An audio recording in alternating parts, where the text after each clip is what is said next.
Ahojte, moje meno je Zuzana a vítajte na Lotus Face Yoga.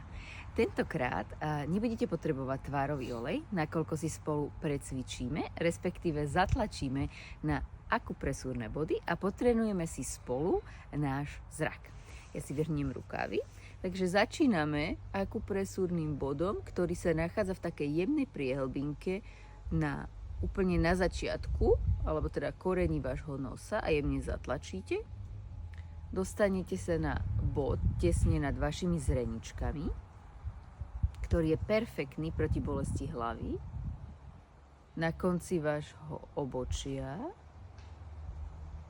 Tuto môžete použiť viacero prstov a pomasírovať si vaše spánky, ktorý pôsobí perfektne proti bolestiam hlavy. Dostaňte sa úplne na začiatok vašich uší, v podstate ako začínajú uši, pomasírujte a teraz prejdeme ukazovákmi tesne pod naše spodné viečka, kde je tiež taká jemná priehlbinka, zatlačte na tento bod a povolte. Nevynecháme samozrejme tretie oko. Jemne pomasírujte do jednej, do druhej strany, pokiaľ je vám to príjemné. A teraz pokračujeme a budeme sa sústrediť na nos. Jemne zatlačte tu.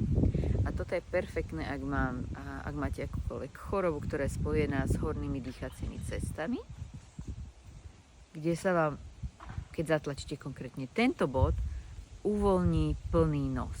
Takže spolu zatlačme a uvoľnite. Tento bod netlačia tehotné dámy, nakoľko sa tu nachádzajú adrenálne žľazy. Uvoľnite.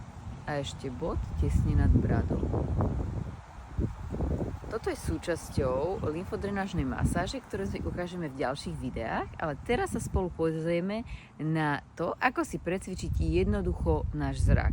Keď cítime, že sme veľa pozerali do počítača a chceme si zrelaxovať náš zrak alebo oči ako také, potrebujete na to ceruzku, alebo stačí váš prst a budeme sa 15 krát približovať prstom a sledovať špičku toho prsta. Čím ostrejšie, tým lepšie, lebo sa sústredíte na menší bod tými očami.